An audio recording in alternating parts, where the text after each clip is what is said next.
દિવ્યાંગ દીપ સેવા charitable trust દ્વારા અદ્ભુત અલૌકિક રાસ ગરબાની રમઝટ. અમરેલી જિલ્લા પંચાયત ગ્રાઉન્ડ ખાતે દિવ્યાંગ દીપ સેવા ચેરિટેબલ ટ્રસ્ટ દ્વારા અદ્ભુત રાસ મહોત્સવનું અનેરું આયોજન કરવામાં આવેલ હતું. આ દિવ્યાંગ રાસ મહોત્સવમાં યુવા હૈયાની ધડકન એવા આપણા લોકલાડીલા ધારાસભ્ય કૌશિક વેકરિયાની પણ હાજરી જોવા મળી હતી, જેમના વરદ હસ્તે દીપ પ્રાગટ્ય કરી મા જગદંબાની આરતી કરવામાં આવી હતી.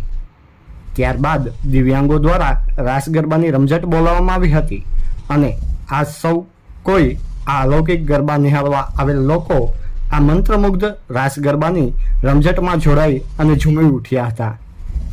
તો આ લોકોને પ્રોત્સાહિત કરવા માટે દિલીપભાઈ પરીખ, મનીષભાઈ ભાલુ, શ્રીજી જવેલર્સવાળા, અલ્તાફભાઈ લારીવાલા, કારજન બારોટ તેમજ સમાજ સુરક્ષાના પ્રતિનિધિ ધર્મેશ ગોહિલ, શારદાબેન ડાભી, ડૉક્ટર રંજનબેન ગોહિલ, ભાવનાબેન ભટ્ટ સહિતના મહેમાનો ઉપસ્થિત રહ્યા હતા અને દિવ્યાંગોને પ્રોત્સાહિત કર્યા હતા, તેમ મુન્નાભાઈ રાઠોડની અખબારી યાદીમાં જણાવવામાં આવેલ છે. Bureau report, news for Kathiawar, Amreli.